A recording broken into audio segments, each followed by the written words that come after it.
I think the major thing that set Deep Throat apart was its sense of humor. It was a sex comedy, and a sex comedy with a premise that you could talk about afterward. It had a gimmick. Um, as they said in the musical Gypsy, you got to have a gimmick.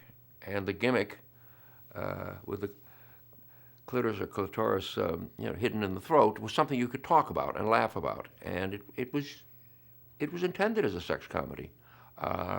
One of the other characters in the film during Cunnilingus makes the comment, I hope you don't mind, I'm smoking while you're eating.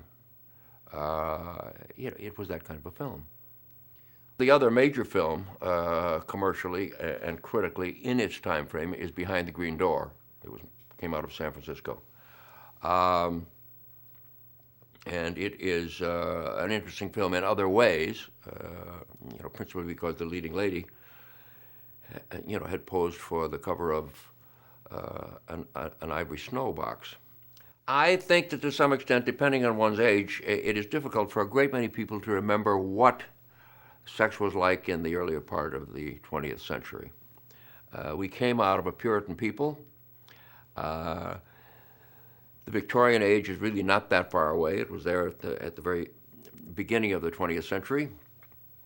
The first real sexual revolution in America came in the Roaring '20s, and women got the vote, and the skirt lengths went up, and women started believing the possibility that they could actually live sexual lives not unlike men's. And that, of course, that's the true sexual revolution. Things became more conservative again, as they often do during the Depression era in the 1930s, and became a little more liberated again during the war, but then became very conservative once again after World War II. And so the latter 1940s and the beginning of the 1950s was a rather conservative time, both sexually and socially and politically. And that is the time, of course, when I started Playboy. And I started Playboy in part because of my own response to that repression. The repression in my own home, which was typically, traditionally Methodist and Puritan. And because I had expected to see a celebration, not unlike the Roaring '20s after World War II. And when it didn't happen, when the skirt lengths went down instead of up, I knew we were in big trouble. And that was part of the inspiration for Playboy. Most of the real dramatic social sexual changes that took place in the last century really happened in the latter 1960s and early 1970s. And along with that came hardcore pornography. I saw my first hardcore pornography, I think, in college and in the years immediately after college, before I started Playboy. They were then referred to as Stag Films, and women very rarely even saw them. They were there for smokers or college campus fraternity parties, or some of the fraternal organizations, the Elks, the various kinds of the Legion. The boys would get together for their smokers, and Stag Films became a part of that. And it is interesting to note that there were actually more plots in the short 16 millimeter sex films made in the 1930s, and even some in the silent era in the 1920s, that had more plots really than the things that were turned out in the 1960s and early 70s. Among other things, you have to understand that on Broadway in the latter 1960s, there was an all-nude show called Oh, Calcutta. Now, it didn't include sex acts, but it included simulated sex. And in the early 1960s, the production code had disappeared, and mainstream films and European films were beginning to really experiment with more sexually explicit themes, including nudity, frontal nudity. Pubic hair became acceptable on the Broadway stage with Hair and O Calcutta. We introduced pubic hair for the first time at the very end of the 1960s in Playboy.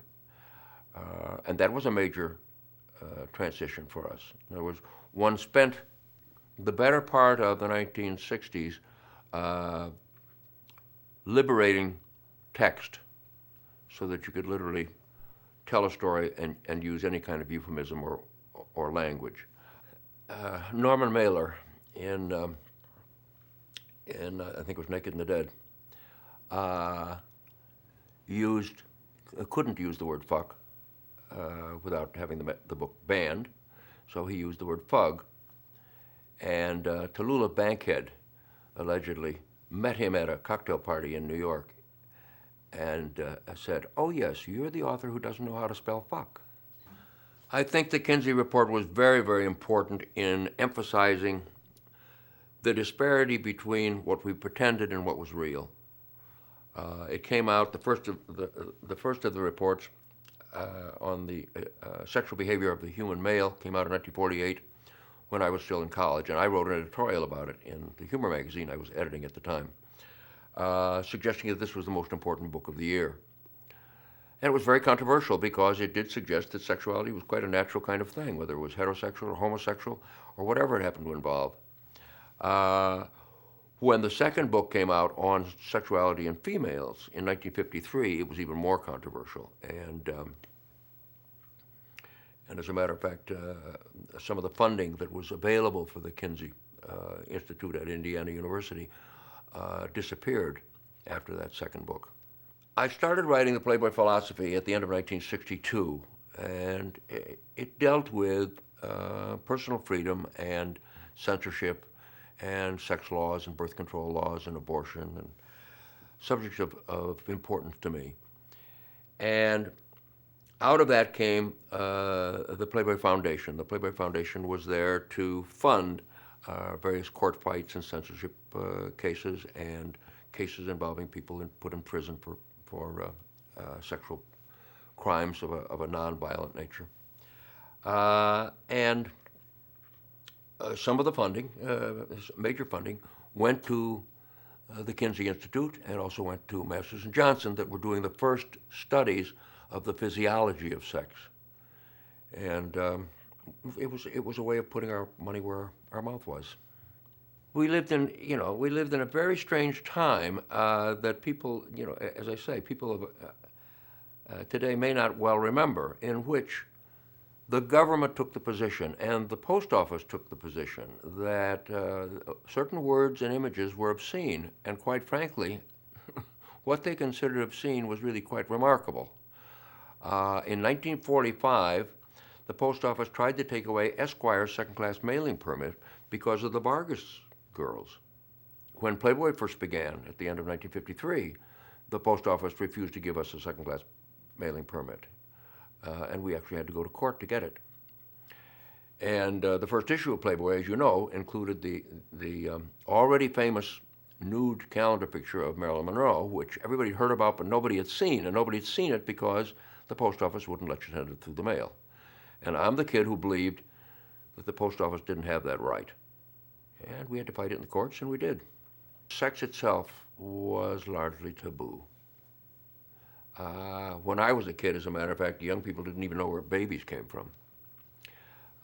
Motion pictures, which were a major form of entertainment, with the production code, even married couples couldn't be seen in the same bed. There were no toilets in the bathrooms in movies. And that was true not only in the 30s and 40s, but 50s. I don't think we saw any toilets in movies until the 1970s. There was a certain rejection of nature, certainly anything related to sexuality or other natural body functions was a taboo. Religious controls and governmental controls is what sexual repression is really all about. And it has always been my feeling, quite frankly, that if we live in a democracy, and if we are really truly free, then we should be certainly, first and foremost, free in the bedroom. In other words, our sexual predilections, as long as they don't hurt anybody and as long as they are involved consenting adults, are pretty much a matter of personal taste. And I think that's the way it ought to be.